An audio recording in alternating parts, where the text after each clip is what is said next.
अम्बाबाद। आज के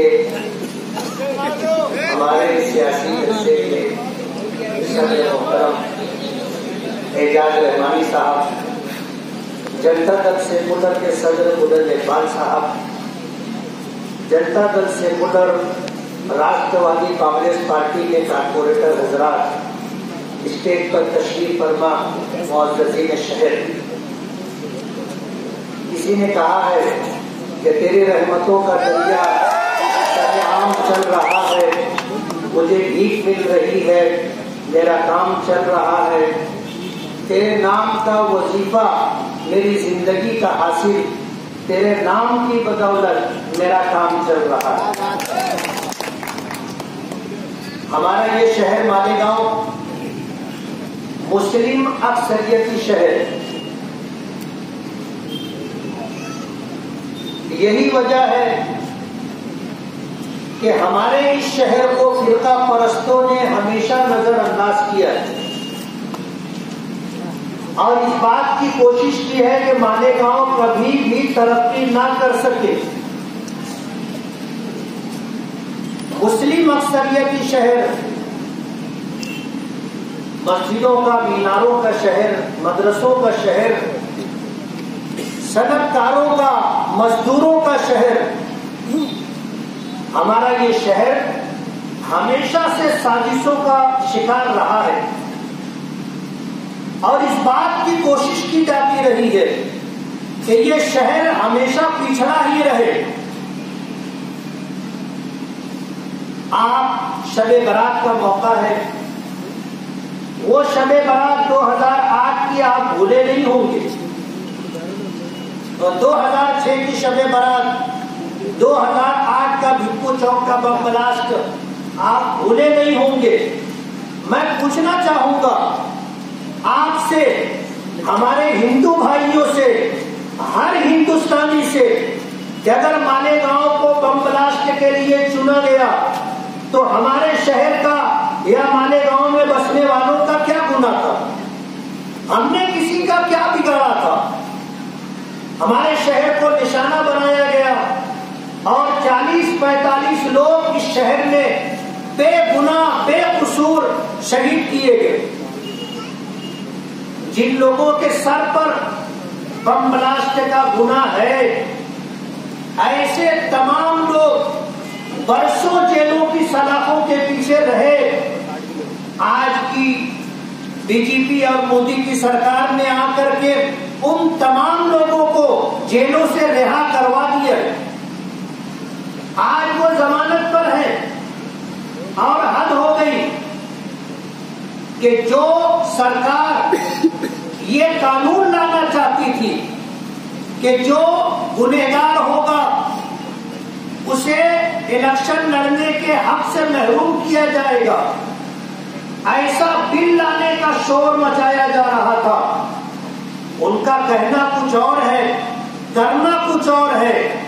आप उनके कल के फैसले से अंदाजा कर सकते हैं कि साध्वी प्रज्ञा सिंह को भोपाल से उन्होंने उम्मीदवारी दी है। जमीयत उलमा को अल्लाह सलामत रखे। पूरे हिंदुस्तान में सिर्फ मुसलमानों का ही नहीं, अक़लियतों का, मजलूमों का मुकद्दमा लड़ने वाली वाहिद नुमाइंदा तंजीम है। हमारी जमीयत ने बीजेपी के इस फैसले के खिलाफ कोर्ट के अंदर अपील की कि जिसको कैंसर जैसी बीमारी के उन्वान पर जमानत दी गई है और कोर्ट में तारीख पर आने से जिसे आजादी दी गई है कि ना भी हाजिर हो तो चलेगा, आज वो इलेक्शन लड़ रही है और पूरे जोश और खरोश के साथ लड़ रही है। जमीयत उलमा ने उन सारी तस्वीर के साथ कोर्ट के अंदर अपनी बात रखी है कि अगर बीमारी है और कैंसर जैसी बीमारी है और तारीख पर हाजिरी से उसको मुस्तस्ना रखा गया है तो बीमारी खत्म हो चुकी है, जमानत की बुनियाद खत्म हो चुकी है। इसको वापस फिर जेल की सलाखों के पीछे जाना चाहिए। ये देश का कानून कहता है। हम जज्बात में कह रहे हैं ऐसा नहीं, हम इसलिए कह रहे हैं कि हम मुसलमान हैं ऐसा नहीं। बल्कि हम इसलिए कह रहे हैं कि हम हिंदुस्तानी हैं, और हम इसलिए कह रहे हैं कि हिंदुस्तान का कानून, हिंदुस्तान के दस्तूर ने हमें यह हक दिया है।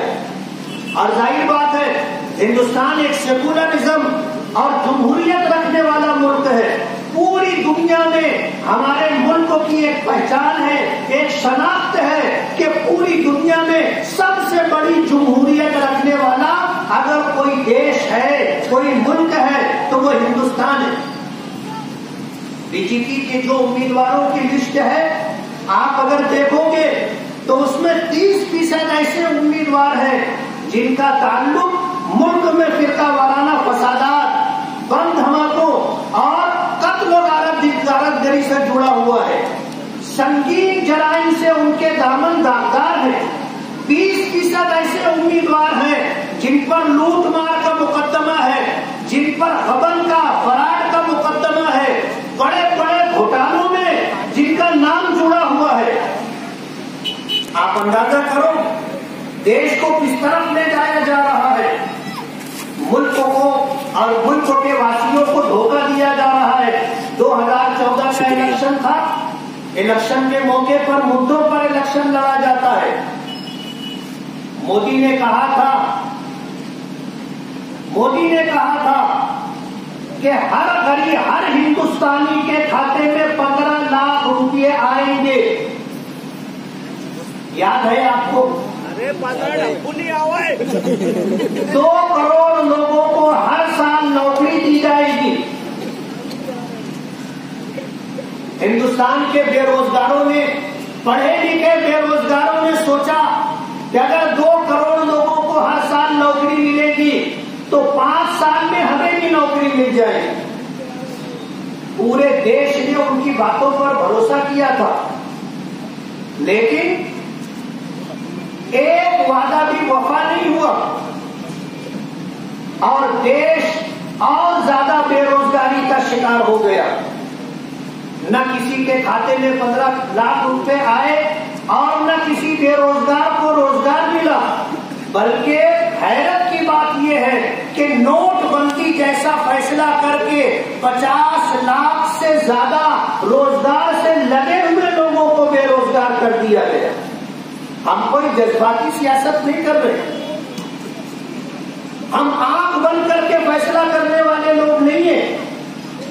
हमने आज जब इस बात को महसूस किया कि इस मुल्क में सियासी उन्वानों पर, मुद्दों पर इलेक्शन लड़ने की बात नहीं है, आज तो नजरियात का इलेक्शन है, देश के संविधान को बचाने का इलेक्शन है। अगर देश का संविधान कानून बाकी रहेगा तो देश बाकी रहेगा, और अगर इस मुल्क से संविधान खत्म कर दिया गया, कानून खत्म कर दिया गया, तो ये देश फिर टुकड़े टुकड़े हो जाएगा। हमने एक तकसीम बर्दाश्त की है और उसको झेला है। लाखों लोग मुल्क की तकसीम के मौके पर अपनी जानों से गए, अपनी जायदादों से गए। अब हमें दोबारा मुल्क की तकसीम करने की हिम्मत और हौसला नहीं है। हम ये देश कभी टुकड़े नहीं होने देंगे। आज की मोदी की सरकार देश को तोड़ना चाहती है, विकास के नाम पर विनाश की सियासत कर रही है, तबाही और बर्बादी लाने की कोशिश की जा रही है। आप गौर करो इन्हीं सारे अनुमानों को लेकर के कि जब इस मुल्क के दस्तूर ने हमें ये हक दिया था कि हर हिंदुस्तानी अपने मजहब के मुताबिक, अपने दीन धर्म के मुताबिक जिंदगी गुजारने में आजाद होगा। फिर क्या वजह है कि मुस्लिम पर्सनल लॉ में मुदाखलत की जा रही है? 3 तलाक का मुद्दा हमारा अपना मजहबी मसला है। मोदी को अगर औरतों से हमदर्दी थी तो पहले उनको अपनी बीवी को जाकर हाथ पांव जोड़ करके अपने घर लाना चाहिए था, उसे इज्जत और एहतराम देना चाहिए था। अपनी बीवी दर बदर भटक रही है, बेयारो मददगार है और एक जमाने से ये जुल्म बर्दाश्त कर रही है। मोदी जी को कभी अपनी बीवी और अपनी पत्नी की बेबसी और बेकसी का एहसास नहीं हुआ। मुसलमानों की झूठी हमदर्दी करने पर आ गए और 3 तलाक का मुद्दा लेकर के मजहब में मुदाखलत कर रहे हैं। और हमारा मजहबी मसला है, हमारी माँ और बहनों को हमारी शरीयत ने ये पैगाम दिया है कि मरहूमीन के लिए दुआ करो, ईसाले सवाब करो, लेकिन हमारी माँ और बहनों को कब्रिस्तान के अंदर जाने की इजाजत नहीं है। और हाजी अली दरगाह पर इस तरह का मुकदमा ला करके कि वहां पर औरतों को आने जाने की इजाजत मिल जाए, हमारे मजहबी मामलात में दखल अंदाजी की जा रही है। मस्जिदों में नमाज के लिए उनको आने दिया जाए। अखबारात में इस तरह की खबरें आपने पढ़ी। मैं आपसे पूछना चाहता हूं, जब हिंदुस्तान के कानून ने हमें हक दिया है, हम जो कर रहे हैं हिंदुस्तानी कानून के मुताबिक कर रहे हैं, तो फिर क्या वजह है कि आप ऐसा कानून लाने की कोशिश कर रहे हैं जिसकी वजह से मुसलमान अपने दस्तूरी हक से महरूम हो जाए। आज ये मौका हमें नादिर मौका मिला है। जमहूरियत में और सेकुलरिज्म में वोटों की गिनती होती है। आपको ये हक दस्तूर ने दिया है, कानून ने दिया है। आज जब देश तबाही और बर्बादी के दहाने पर है, देश में फिरका परस्ती को लादने की कोशिश की जा रही है, और जो लोग दहशतगर्द रहे, जो लोग आतंकवाद रहे, जो लोग देशद्रोही रहे, और जो मुल्क को जमहूरियत से, सेकुलरिज्म से महरूम करने की कोशिश कर रहे हैं, जिनके अज़ाइम और जिनके इरादे इस देश के लिए और देशवासियों के लिए खतरनाक है, ऐसे लोगों को अगर आप वोट देते हैं या उनसे हट करके किसी ऐसे उम्मीदवार को आप वोट देते हैं कि जो दूर दूर तक जीतने की पोजीशन नहीं रखता हो, तो जाहिर बात है ये आपका इतना भयानक और खतरनाक फैसला होगा जो देश को तबाही और बर्बादी की तरफ लेकर के जाएगा। आज ऐसे मौके पर हमने शहर के संजीदा लोगों से मशवरा किया था, जनता दल सेकुलर के जिम्मेदारों से मशवरा किया, अपने वर्करों से मशवरा किया। जो लोग सियासत समझते हैं, सियासत की नब्ज पर जिनका हाथ है, उन्होंने हमें मशवरा दिया कि आज देश का मसला है, आज देश के कानून का मसला है, आज मजहब इस्लाम का मसला है, आज हमारी माँ और बहनों की हक का, इज्जत व अबरू का मसला है।